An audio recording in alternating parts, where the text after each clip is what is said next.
Bonsoir Hakim, bon désolé de venir vers toi comme ça via Instagram. J'ai un projet en France d'un concept street food napolitain, vente à emporter et sur place, livraison à base de sandwich, focaccia et panuzzo. J'avais une petite question concernant le financement. La banque nous propose, mon associé et moi, de prendre le gros matériel en leasing. Est-il intéressant sur le long terme ou vaut mieux acheter directement notre propre matériel qui peut nous servir de caution? Bon, le napolitain, c'est peut-être qu'il n'y a pas la notion riba là-dedans, mais si tu veux, le leasing, c'est très bien. C'est de la charge, d'accord, dans ton bilan. Et 2, ça t'évite de mettre du capex au départ. Et 3, c'est de l'amortissable, c'est quelque chose qui se dégrade, donc tu dois changer le matériel en permanence tous les X années. Donc moi, je favorise du leasing. En plus, pour celui qui ne veut pas faire de prêt, je dirais que le leasing, c'est bien parce que c'est de la location. Et d'ailleurs, je pensais au prêt la fois dernière. Tu sais, qu'on avait souvent des sujets prêts. Ouais. Je me disais, mais les grands groupes, tu sais, à un moment, ils achetaient avec des intérêts négatifs. Oui. Ils empruntaient plutôt avec des intérêts négatifs. Je dis, mais en fait, ceux-là, ils ne sont pas dans la riba. C'est bien. C'est à sens inverse. Tu sais que tu avais des grands groupes qui empruntaient à intérêts négatifs. Incroyable. À un moment donné, avant le Covid. D'accord. Donc, il n'y avait pas la notion d'intérêt. Ouais. Donc, dommage que ça ne se fasse pas pour les petites affaires. Mais si tu veux... Donc là, il n'y a pas de problème de riba, là. Intérêt négatif, alors. Comment ça se passe? Je sais pas, ou à l'équilibre. C'est du prêt. Et donc, voilà, moi, je suis pour le leasing. J'en ai toujours fait. Donc, voilà. Le leasing, tu lui conseilles le leasing, du coup. Ouais, ouais. Ouais, ça sert à rien que ton matériel t'appartienne. Enfin, c'est de l'amortissable. Ok. Comment trouver, donc, une question, comment trouver le bon franchiseur et savoir s'il va vendre son enseigne ou pas dans les années à suivre? J'estime que la plupart des franchiseurs où il y a trop d'associés au board, ça sera vendu.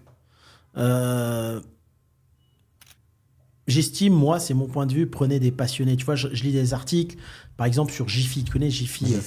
Tu vois, il a créé ça, c'est son bébé. Il restera là jusqu'au bout, malgré qu'il a 70 ans. Il a des problèmes, parce que des problèmes de finances, ça arrive à tout le monde. Et même, limite, les banquiers, ils veulent pas qu'il vende, parce que c'est à lui, et on va l'aider, etc. Mais j'ai envie de dire, je pense que personne ne défendra assez sa marque à long terme que le passionné affecte pour qui sa marque est son bébé. Ça, c'est une certitude.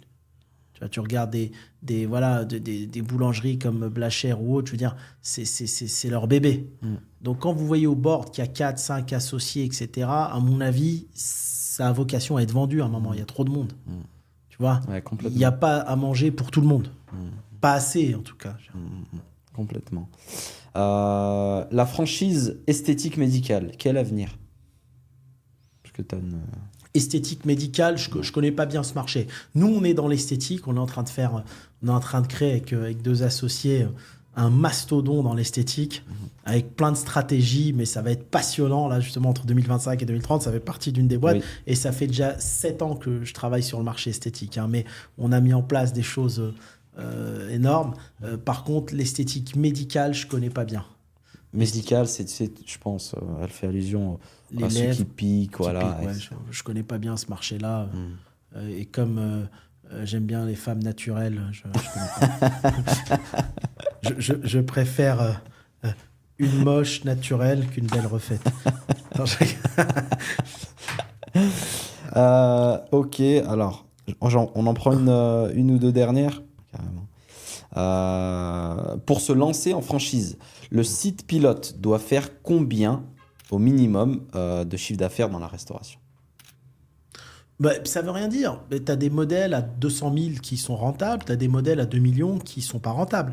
Ça veut rien dire. Il faut regarder la rentabilité, pas le chiffre d'affaires. Okay. Il faut qu'à la fin, quand tu prélèves tes royalties, 5, 6, 7%, il reste au franchisé de quoi vivre décemment. Tout simplement. Ok, très bien. Il ne faut pas qu'il lui en reste trop non plus, sinon il va vouloir te remplacer, mais il faut qu'il lui reste de quoi vivre décemment. Est-ce qu'on peut commencer à entreprendre en commençant par une franchise? Donc en étant franchisé? Ouais, tout à fait. Ça peut... Ça peut être le pied à l'étrier. Ouais, ça peut être le pied. D'ailleurs, si tu veux être franchiseur, être franchisé au départ, c'est une bonne école. Tu vois un peu comment ça se passe avec le siège, comment le siège fonctionne, comment ils sont organisés, et ça va te donner vraiment des idées pour pouvoir petit à petit lancer ta franchise. Bien sûr. Bien sûr, tu peux démarrer avec la franchise. Hein.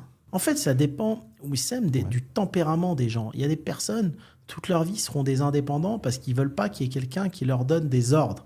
Alors, franchisé, t'es pas salarié, tu ne reçois pas des ordres tous les jours, mais tu as quand même des directives. Pas des ordres, mais des directives. Donc, il faut être prêt à accepter ces directives permanentes. Tout le monde ne l'est pas. Ouais. Il y a des franchisés qui vont dire, il m'embête celui-là, tu vois, à vouloir me dire fais ci, fais ça, je suis chez moi.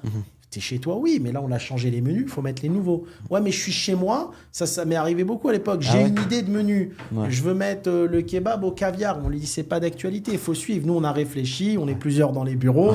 Et non, mais c'est mon idée. Bah si t'es de son idée, ouvre ton truc. Tu vois, c'est pour ça que je dis souvent, le bon franchisé, c'est celui qui est pas créatif, c'est limite, sois bête et tais-toi. Réfléchis, fais ce qu'on te dit de faire. Un bon ouvrier, quoi. Voilà, c'est tout. Hein.